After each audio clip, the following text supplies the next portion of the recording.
This is QD Clinic. QD Clinic is brought to you by Room Now Live.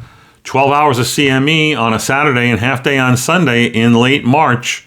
You could be there or you could be home. Check it out. Today, we're going to talk about fever by the numbers.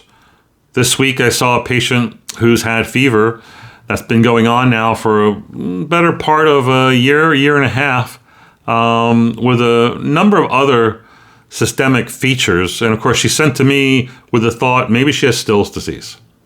Well, to have Still's disease, you have to have a quotidian fever. What is a quotidian fever? That is a fever that rises above 102 every day and then returns to baseline in the same day. Quotidian fever is usually a true circadian pattern fever, meaning that they get the fever same time every day, whether it's at 4 p.m. in the afternoon, 11 p.m. at night, 2 a.m. in the morning. It's almost never at 7 a.m. in the morning, by the way. But it occurs every day, no matter what. It's just like the ever-ready battery bunny. It just keeps on coming, and it doesn't stop. Our patient instead has bouts of fever that last 3 days, and then they stop. And in between, she has other features like rashes and horrific-looking labs and whatnot.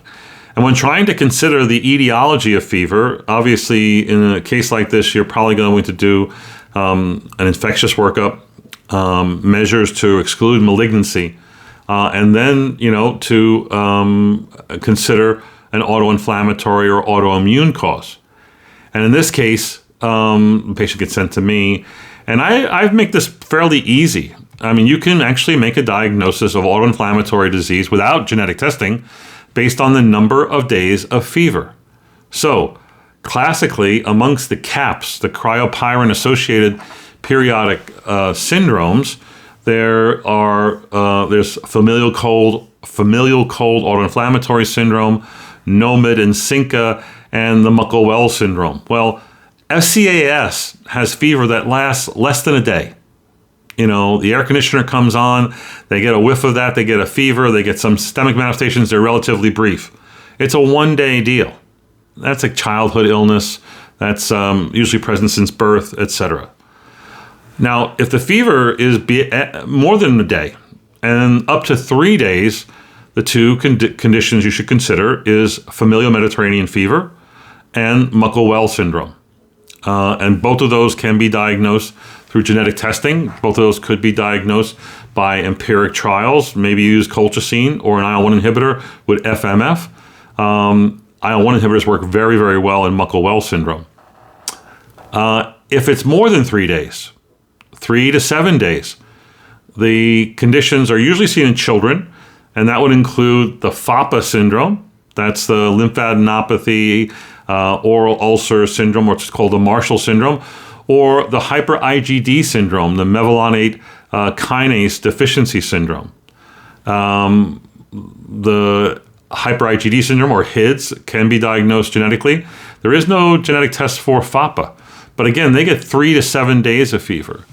If it's more than that, if it's between 2 and 3 weeks, usually it's around 10 days, 14 days, sometimes 20 days, you should consider TRAPS, the TNF receptor-associated periodic syndrome. And that's a very interesting syndrome, and that is longer. It used to be called Hibernian fever. European descent, Australians, etc., might be at higher risk for that, but it's a longer set of fever. And when you get to Still's disease, the difference is Still's disease is every day. Still's disease and systemic JIA and Schnitzler syndrome, they occur every day, like clockwork. So, just by considering the number of days someone has fever, you may make a presumptive diagnosis. And that's, in this case, I made a presumptive diagnosis of FAPA syndrome in my patient with 3 days of fever that kept recurring, and she had lymphadenopathy, etc. Now, I'm going to confirm that by genetic testing. If you're getting a patient, you have undiagnosed fever, and you don't know what to do, I'm going to tell you what to do. You could spend a lifetime trying to get your lab and their insurance to approve genetic testing. Forget it. Go to a website called invitae.com, INVITAE.com. Order an autoinflammatory panel. Set yourself up as a prescribing physician there and the patient can pay for the test themselves. Used to be $100, now it's $250. And for this, you order the auto-inflammatory panel. You'll get 76 genes assayed for all of these syndromes I just mentioned, pretty much all of them. There is no genetic diagnosis for Schnitzler's or Still's or systemic JAA, or FAPA for that matter. But nonetheless, you can diagnose a whole lot of other things by doing this. You order the test. They'll send the kit to the patient. They'll bill the patient directly. The patient pays for it. You get a result back within 3 weeks. It really is the way to go. That's Fever by Numbers. We'll see you at Room Now Live.